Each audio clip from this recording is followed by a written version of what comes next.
പീഡനങ്ങൾ നേരിടുന്നുണ്ടെങ്കിൽ പീഡിപ്പിക്കുന്നവരോടല്ലേ ചോദിക്കേണ്ടത്? ഞാൻ സ്ത്രീയുമായി പീഡിപ്പിക്കാറില്ല, ഞാൻ പീഡിപ്പിക്കുന്നതായി കണ്ടിട്ടില്ല. നമ്മൾ കണ്ടിട്ടില്ല, കാണാത്തത് ഉണ്ട് എന്ന് നമ്മൾ വിശ്വസിക്കില്ല. അതൊരു സ്ത്രീ പറയുമ്പോഴാണല്ലോ നമ്മൾ അറിയുന്നത്. അങ്ങനെ ഒരു സ്ത്രീ പീഡനത്തിന് ഇരയായി എന്ന് പറയുന്നതിന് മുന്നേ ആ സ്ത്രീയും ആ വ്യക്തിയും തമ്മിൽ ഇടപാടുണ്ടല്ലോ. ഇതൊക്കെ ഒരു അഡ്ജസ്റ്റ്മെന്റ് അല്ലേ? അങ്ങനെയൊക്കെ പറയുന്ന മോശമല്ലേ? അതൊന്നും എനിക്കറിയാൻ മേല. ഇങ്ങനെ എന്തെങ്കിലുമൊക്കെ പറയുമ്പോഴേ എന്റെ മനസ്സിനൊരു സന്തോഷം ഉണ്ടാവുള്ളൂ. അപ്പൊ തന്നെ ആ സ്ത്രീ കാരണം നോക്കി ഒരെണ്ണം കൊടുത്താ തീരാവുന്നല്ലോ ഈ പ്രശ്നം. അല്ലാതെ ശരിയാണോ തെറ്റാണോ?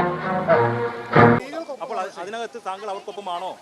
ഞാൻ എപ്പോഴും ഇവിടെ ഞാൻ എല്ലാവരുടെ ഒപ്പമാണ്. ഇപ്പൊ പീഡിപ്പിക്കപ്പെട്ടു എന്ന് പറയുന്ന സ്ത്രീയുടെ ഒപ്പം എനിക്ക് നിൽക്കേണ്ടി വരും.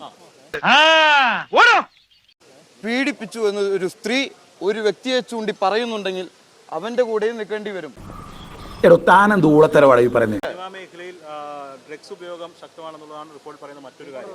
അതെന്തിനാടാ പന്നി ഇപ്പൊ പറഞ്ഞത്? അല്ല പിന്നീട് പറയാൻ അവസരം കിട്ടിയില്ലെങ്കിൽ കലാകാരന്മാർക്ക് ഉപയോഗിക്കാനുള്ളതാണ് അല്ലേ? അങ്ങനെ എന്തോ പഴുന്നില്ലേ? എന്തോ ഡ്രഗ്സ് ഉപയോഗിക്കുന്നത് നിയമപരമാണ്. ഡ്രഗ്സ് ഉപയോഗിക്കുന്നത് നിയമപരമാണ്. ഞാൻ ഇത്ര നേരം പൊട്ടന്റെ മുമ്പിൽ ശങ്കൂന്നിരുന്ന എന്റെ ഒരു സംശയം, ജയിലിൽ പോയത് എന്തിനാണെന്ന് അറിയില്ലേ? ജയിലിൽ പോയത് എന്തിനാണെന്ന് അറിയില്ലേ? മലയാളികളുടെ പേര്